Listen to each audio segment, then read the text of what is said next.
כל הכבוד, הנה הגיעו השושבינים, הגיעו החתנים, הגיעו... אין זו אגדה! למה?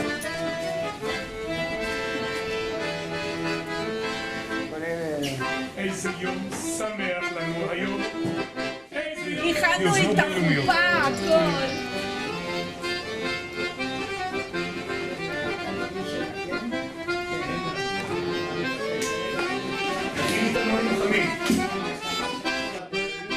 הגענו לבית האהבה האמיתי.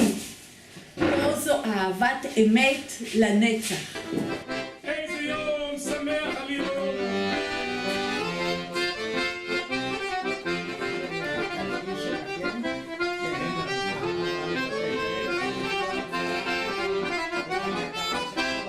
יש לי בקשה מיוחדת. צריך לעשות לי מהכפיות האלה טבעות נישואים. טבעות נישואים מכפיות? למה? אני צריך משהו סמלי. סבא שלי וסבתא שלי התחתנו במחנה ריכוז. בשביל הטבעות האלה סבא שלי ויתר על כמה מנות לחם בשביל להשיג אותם. להשיג את הכפיות. ולהתחתן איתם, כן. את ראית הסרט רשימת שינדלר? שם בסרט החתונה זה של סבא וסבתא שלי. כן, ועכשיו אנחנו משחזרים את החתונה הזאת. ואיפה אתם עושים את זה? אנחנו עושים את זה בתל אביב, במוזיאון של סבא וסבתא שלי. זה ברחוב ברדיצ'בסקי 9, ואת מוזמנת לבוא. אני אבוא.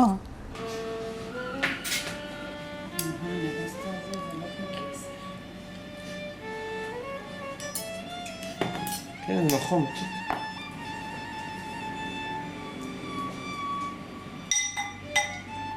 איזה יופי.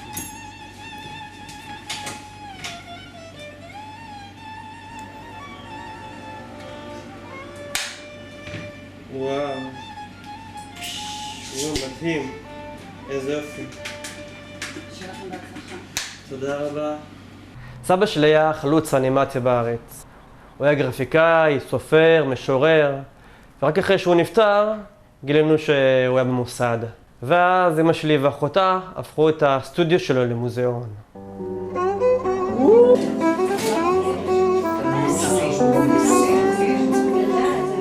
תסתכלו, נכון אומרים שאנחנו ארץ העלייה? באים הנה הרבה עולים, נכון? אז תראו מה אבא אמר. אתם רואים את המפה? והעולה עולה לארץ ישראל, ואנחנו עלייה קשה מאוד.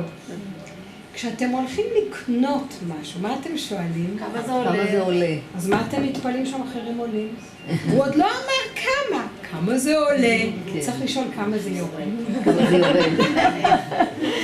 עכשיו, כל דבר שאבא פה עשה, כל דבר זה דאבל משמעות, משמעויות מאוד עמוקות.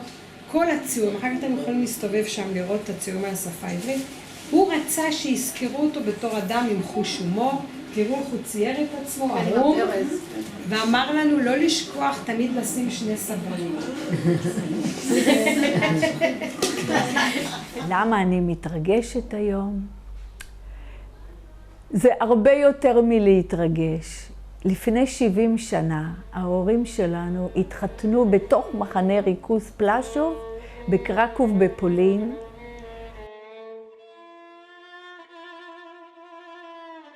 וזה היה בתוך מחנה מזעזע, שלגברים ונשים אסור היה אפילו לתת יד אחד לשני. מי שנתן נשיקה הרגו אותם במקום. אבא שלי התחפש לאישה, התגנב לתוך המחנה נשים, וככה הם התחתנו בסתר. ואת החתונה שלהם מראים בסרט רשימת שינדלר. באחד הספרים, שנות תרצח, זה הזיכרונות שלו מהשואה, והוא כותב פה כל מה שעבר עליהם, והוא גם מספר איך הם הכירו ואיך הם התחתנו, ואני אקריא קטע קטן. לא ידעתי איך להסביר לבאול היטר הנאצי, אשר היה מומחה גדול לרצח, אבל לא התמצא בהנדסה כלל. איך להסביר לו שבלי השמש אי אפשר להעתיק את התוכנית החשובה. באותו רגע גורלי יצא מהמשרד פקידה בסמלה מפוספסת, נעצרה מול המסגרת, המצפה לקרניים אולטרה סגולות ושאלה, מה אתה עושה? גברתי, עניתי לה.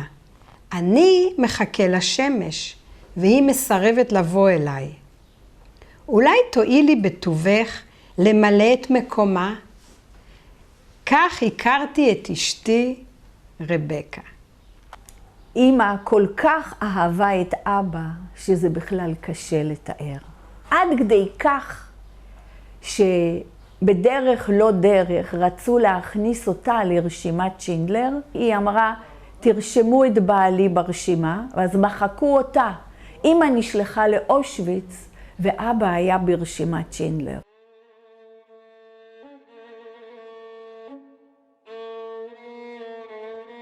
הוא אומן של אהבה ואושר. הוא עשה הכל בשביל זה. למשל, הציור הזה, זוג שמאוד אוהב, לאט לאט שני הראשים הופכים ללב אחד. צייר ציור מיוחד לנשק נשיקה. מה הכוונה? הלוואי שכל הנשק בעולם יהפוך לנשיקה. פה זה הכדורים, ופה זה האודם, שהכל יהפוך לאודם. השנה זה בדיוק יוצא 70 שנה שההורים שלנו התחתנו בתוך מחנה ריכוז, והבן שלי החליט בדיוק בתאריך הזה להתחתן. זה 13 לפברואר, זה היה ב-44, ועכשיו 13 לפברואר 2014, 70 שנה. בחרנו את הציור הזה שלה בטנגו על החופה, מהסיבה הזו שכשאבא צייר את זה הוא אמר, הנה זה אני ואימא, וזה האושר העילאי. וזה הטנגו שהגבר והאישה הם שלם אחד. תמיד אבא אמר, אני חצי ואימא חצי. אבל כשאנחנו בקו אחד, אנחנו אחד. וזה בעצם הסמל של האושר. אושר נצחי. האושר הגדול ביותר זה זוגיות ואהבה.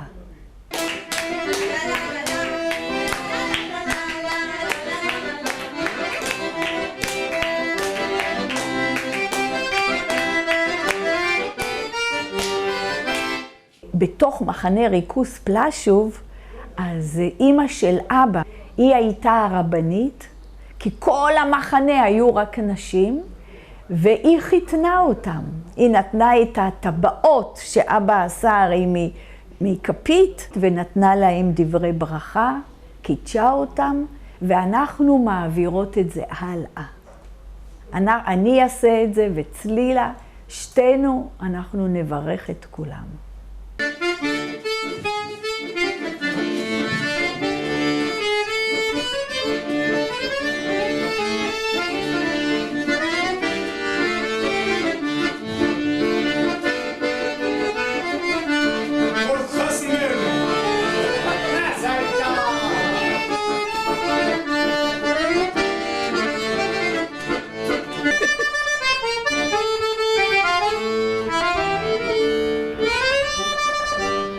איזה יופי.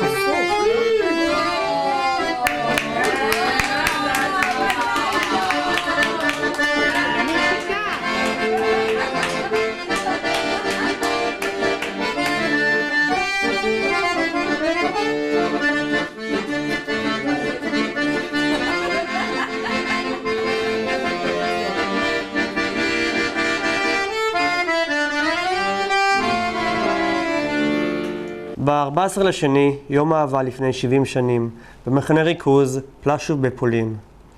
באו בברית נישואים רבקה ויוסף באו, היפים והאמיצים. זו הייתה חתונה ללא קטרינג, רב וכתובה, אך מבית קברות, שחור, בו אין תקווה, צמחה זוגיות. בת עשרות שנות אור ואהבה. כל יום בחיי צמד היה שמח ומרגש, וזאת מפני שהם ידעו כל רגע לקדש. ואת הזוגיות, כמו יצירת אומנות, ללטש ולחדש. לכבודם ולכבוד אלה אשר משתוקקים לחוות חיי אהבה מרגשים וארוכים, מלאי ניצוצות של עונג ושמחה, נקיים היום טקס ונברך בברכה. הרי את מחודשת לי. מזל טוב!